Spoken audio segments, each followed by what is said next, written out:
Mukunda jewellers మొట్టమొదటి factory outlet ఇప్పుడు కూకట్పల్లి, కొత్తపేట్, సోమాజిగూడ మరియు ఖమ్మంలో. Welcome to Suman TV. నేను మీ సుమన్ టీవీ నాగ్.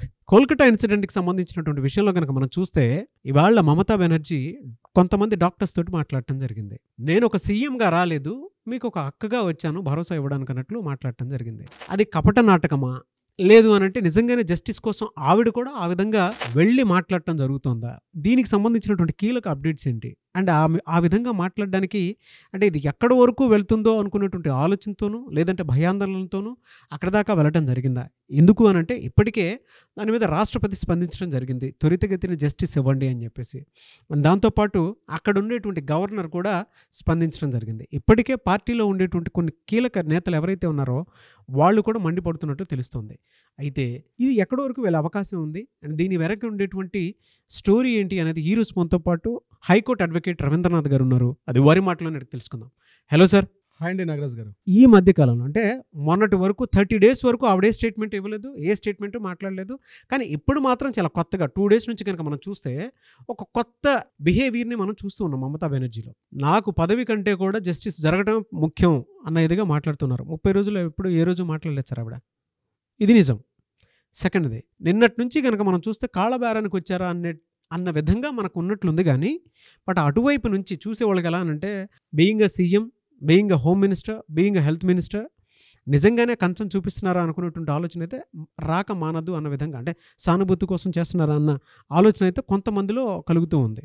ఆవిడ జస్టిస్ చేయాలి అనుకుంటే ఎప్పుడైనా చేసేవాళ్ళు. ఇప్పుడున్న పరిస్థితులను బట్టి ఆవిడ వాడుకుంటున్నారు అనుకోవాలా, లేదంటే నిజంగానే జస్టిస్ కోసం వెళ్తున్నారు అనుకోవాలా?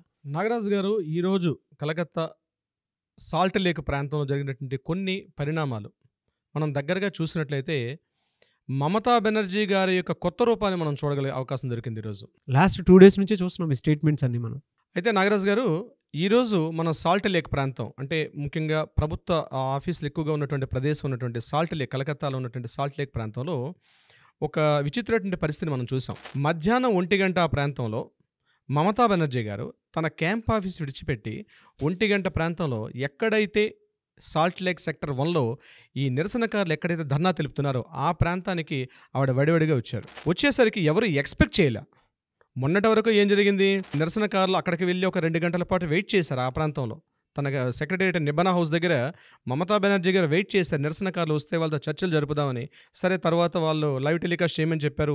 వీళ్ళు దానికి అంగీకరించలేదు. మరలా అక్కడి నిరసనకారులు వెనక్కి వచ్చేశారు. మమతా బెనర్జీ గారు 2 గంటల పాటు వెయిట్ చేసి ఆవిడ మరలా క్లోజ్ చేసేసుకున్నారు తన సెషన్ని.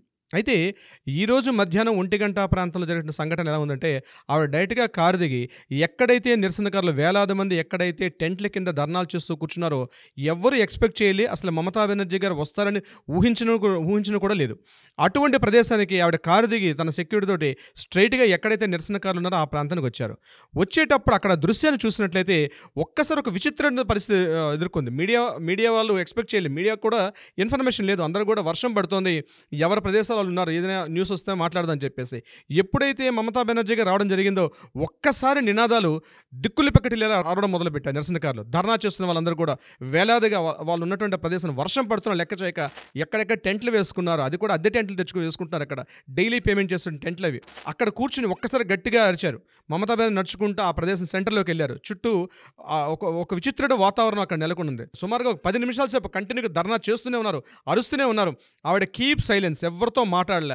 అలానే అన్ని వైపులు చూస్తున్నారు. ఆవిడ అరిచారు. అయితే ఒకటే చెప్తున్నారు, మీరు కాస్త వాయిస్ తగ్గితే నేను మీతో మాట్లాడదాని వచ్చాను. మీరు కాస్త వాయిస్ని తగ్గించండి, మీతో మాట్లాడడానికి మీ దగ్గరగా వచ్చాను. మామూలుగా నేను ముఖ్యమంత్రి స్థాయిలో రాలేదు. ఇక్కడ సెంటిమెంట్గా కొట్టారు ఆవిడ. నేను ఒక దీదీగా వచ్చాను, మీ అక్కగా వచ్చాను, మీ ఇంటిలో ఒక ఆడపడుచుగా వచ్చాను. ప్లీజ్ నన్ను అర్థం చేసుకోండి.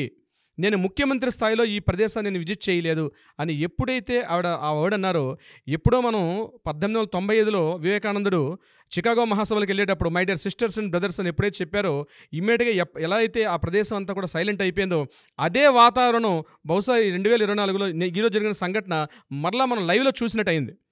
టోటల్గా అరుస్తున్నటువంటి నిరసనకారులందరూ కూడా ఒకసారి కీప్ సైలెన్స్ అయిపోయారు. అందరూ కూడా ఒకసారి తన వాయిస్ పెంచి, మీరు ప్రశాంతంగా ఉంటే నేను చెప్పాలనుకుంటున్నాను, నేను చెప్దామని వచ్చాను, మీరు ప్రశాంతంగా ఉండండి అంటే, అప్పుడు టోటల్గా వాయిస్ ఎవరికి వారు వాలంటీర్గా వాయిస్ తగ్గించుకొని దీదీ ఏం చెప్తాదో విందామని నిలబడ్డారు అక్కడ టోటల్గా నిరసనకారులు. అప్పుడు దీదీ గారు మాట్లాడడం మొదలుపెట్టారు. అప్పుడు తను చెప్పిన ఫస్ట్ మాట ఏంటంటే, నేను మీ దగ్గరికి ఒక దీదీగా వచ్చాను, ఒక అక్కగా వచ్చాను, కాబట్టి నా మాట వినండి. నేను ముఖ్యమంత్రిగా రాలేదు మీ దగ్గరికి. అయితే గడచిన 5 రోజులుగా ఇది స్వాస్థ్య భవన్ అంటే, ఈ సెక్టర్ 1 దగ్గర స్వాస్థ్య భవన్ అంటే హెల్త్ డిపార్ట్మెంట్ దగ్గర చేస్తున్న నిరసనకారులకి.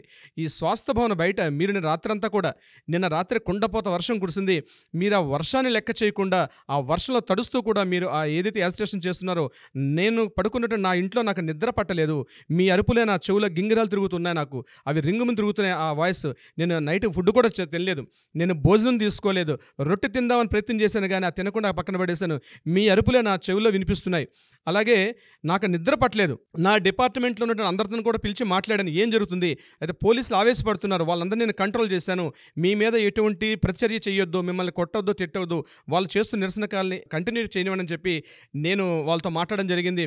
కంటిన్యూగా త్రూఅవుట్ నాకు ఒక నిమిషం కూడా నిద్రపోకుండా ఎంత తొందరగా తెల్లారుతుందా, ఎంత తొందరగా మీ దగ్గరకు వస్తాననే ఉద్దేశంతో నేను ఇలా వడివడిగా మీ దగ్గరకు వచ్చానని ఎప్పుడైతే తను మమతా బెనర్జీ గారు చెప్పడం జరిగిందో, ఒక్కసారి ఆ ప్రాంతం అంతా కూడా స్తబ్దం అయిపోయింది నాగరాజ్ గారు.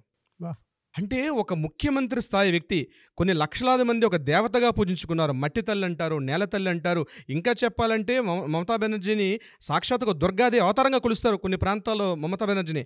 అలాంటి వ్యక్తి సాక్షాత్తు తన ముఖ్యమంత్రి క్యాంప్ ఆఫీస్ విడిచిపెట్టి తను ఎప్పుడైతే కంటిన్యూగా ఆ ప్రాంతానికి వచ్చారో ఒక విచిత్రమైన వాతావరణం నెలకొంది.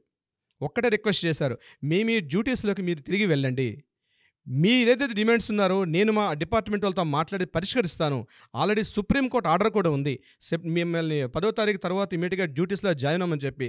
మీరు డిమాండ్స్ ఏదైతే చేస్తున్నారో మీ డిమాండ్స్ ఖచ్చితంగా సక్రమైన డిమాండ్సే, నేను అపాలజీ చెప్తున్నాను, ఇక్కడే కాదు, కేవలం ఇక్కడ బెంగాలీ ప్రజలకే కాదు, దేశవ్యాప్తంగా ప్రపంచవ్యాప్తంగా ఎక్కడెక్కడైతే బెంగాలీస్ ఉన్నారో అందరికీ నేను క్షమాపణ చెప్తున్నాను, నా హయాంలో ఇట్లా జరగడం చాలా దురదృష్టకరం, ఎవరైతే ఈ సంఘటన జరిగిందో బాధితురాలకి, ఆ బాధితుల యొక్క తల్లిదండ్రులకి నేను సత్వరం న్యాయం చేస్తాను, మా డిపార్ట్మెంట్ అన్నీ కూడా పనిచేస్తాయి, ఇప్పుడే నేను ఒక డెసిషన్ తీసుకుంటున్నాను, ఎక్కడెక్కడైతే గవర్నమెంట్ మెడికల్ కాలేజీలో ఉన్నటువంటి పేషెంట్ వెల్ఫేర్ అసోసియేషన్స్ ఉన్నాయో ఈ క్షణమే వాటిని రద్దు చేస్తున్నాను. ఎందుకంటే నిన్న మనం ఒక వీడియో చేసాం నాగరాజ్ గారు, పేషెంట్ వెల్ఫేర్ సొసైటీలో ఉన్నటువంటి ప్రధాన అధ్యక్షుడు ప్రెసిడెంట్ స్థాయిలో ఉన్నటువంటి సుదీప్త రాయ్ ఈ అక్రమాలకి సందీప్ ఘోష్తో కలిసి ఈ అక్రమాలకు పాల్పడినట్టుగా మనకు కొన్ని ఎవిడెన్సెస్ కూడా దొరికే, దాని మీద మనం ఒక వీడియో కూడా చేసాం, వీళ్ళతో ఒకసారి వీడియో చూస్తే అర్థమవుతుంది. సో ఏం చెప్పారంటే, ఈ పేషెంట్ వెల్ఫేర్ అసోసియేషన్స్ వీళ్ళకి సంబంధించి ఈ క్షణమే మొత్తం రాష్ట్ర స్థాయిలో ఉన్నటువంటి ఆ కమిటీస్ని రద్దుపరుస్తున్నాను, మీరు ఏవైతే డిమాండ్స్ ఇస్తున్నారో ఆ డిమాండ్స్ నేను ఎంత తొందరగా వీలైతే జస్టిస్ కూడా నేను అంత తొందరగా క్లియర్ చేస్తాను, జస్టిస్ కూడా తొందరగా వచ్చేటట్టుగా సిబిఐని కూడా మనం రిక్వెస్ట్ చేద్దాం, మీతో పాటు ధర్నాలు నేను కూడా పాల్గొంటాను, ఇది నా తప్పిదం కాదు, ఇది వ్యవస్థలో ఉన్నటువంటి మిస్టేక్స్ జరగడం వల్ల ఇది జరిగింది అని చెప్తూ తను వాళ్ళలో ఒక కంటిన్యూగా అయిపోతే, అయినప్పుడు కూడా నిరసనకారులు తమ యొక్క నిరసన వ్యక్తపరచడంలో ఎక్కడ కూడా తగ్గల, ఒక కాసేపు 15 to 20 minutes తగ్గినట్టుగా అనిపించిన తర్వాత కూడా వాళ్ళు కూడా నిరసనకారులు పక్కకు వచ్చి, మేమైతే 5 డిమాండ్స్ చెప్తున్నామో 5 డిమాండ్స్లో ప్రధానమైనది ఏదైతే ఉంది, ఈ సిపి అంటే కమిషనర్ ఆఫ్ పోలీస్ ఎవరైతే వివేక్ గోయల్ ఉన్నారో ఆయన రిజైన్ చేయాలి, అట్ ద సేమ్ టైం వ్యవస్థలో మీరు పాతుకుపోయిన కొంతమంది ఆఫీసర్స్ లిస్ట్ పెడుతున్నాం వాళ్ళను కూడా ఇమీడియట్గా రిజైన్ చేయించండి, అట్ ద సేమ్ టైం మా హెల్త్ వర్కర్స్కి ఉన్నటువంటి సదుపాయాలు పెంచండి, మేము డే నైట్ తిరిగేటప్పుడు మాకు కావాల్సిన సెక్యూరిటీ ప్రొవైడ్ చేయండి అని ఏవైతే డిమాండ్స్ పెట్టారో మమతా బెనర్జీ గారు ముందరే వాళ్ళందరూ కూడా మాట్లాడడం జరిగింది. కానీ ఆ దృశ్యం చూసినట్లయితే మమతా బెనర్జీ గారి యొక్క ఫేస్లో కానీ ఒకప్పుడు ఆవిడ మాట్లాడిందంటే ఒక 70 ఏళ్ల వీర వనిత ఒకప్పుడు మాట్లాడే ఎలా ఉండేదంటే, ఆవిడ వయసులో ఉండేటప్పుడు కొన్ని వేల మందికి సమ్మోహన శక్తి ఉండేది మాట్లాడితే, ఆవిడ మెస్మరైజింగ్ ఉండేది ఆవిడ మాటల్లో. ఈరోజు ఒక ఎంత దయనీయంగా ఫేస్ పెట్టి, నా ముఖ్యమంత్రి స్థాయి కూడా కాదు, నాకు సీట్ ఇంపార్టెంట్ కాదు, ప్రజల యొక్క భద్రత ముఖ్యం, ప్రజల యొక్క ఆకాంక్షలు ముఖ్యం, ఈరోజు మీరు ఇలా ధర్నాలు చేయడం వల్ల సుమారుగా 29 మంది ఈ క్షణం చనిపోయారు, వాళ్ళందరికీ కూడా 2 లక్షల రూపాయలు ఎక్స్గ్రేషియా ప్రకటిస్తున్నాను, ఇది కేవలం ఇనీషియల్ అమౌంట్ మాత్రమే, ఇంకా పూర్తి స్థాయిలో వాళ్ళందరినీ కూడా మేము ఆదుకుంటాం, ఇది కాకుండా సుమారుగా 7 లక్షల మంది పూర్తిగా వైద్య సేవలు అందక చాలా ఇబ్బందులు పడుతున్నారు, మీరు త్వరితగతిన వచ్చి మీరు వాళ్ళకి వైద్య సేవలు అందిస్తేనే ఈ రాష్ట్రం మరలా వైద్య వ్యవస్థ పూర్తిగా గాడిన పడుతుంది, నేను ఇమీడియట్గా ప్రక్షాళన స్టార్ట్ చేస్తాను, నన్ను నమ్మండి అని అభ్యర్థించే స్థాయిలో ఒక రిక్వెస్ట్ మెథడ్లో కంప్లీట్గా మాట్లాడితే ఆ వాతావరణం మొత్తం కూడా ఒక ఒక కొత్త వాతావరణం కనిపించింది వెస్ట్ బెంగాల్. అంటే నిరసనకారులకి దీదీకి మధ్య జరుగుతున్న ఆ సంగ్రామం. కాసేపు వాళ్ళు కూడా మమతా యొక్క సమ్మోహన శక్తులు వాళ్ళు కూడా కాసేపు మునిగిపోయినట్టు కనిపించింది మనం ఆ లైవ్లో చూసినప్పుడు. అయితే ఆవిడ వెళ్తూ మరొక చొర కట్టించి వెళ్ళారు నాగరాజు గారు.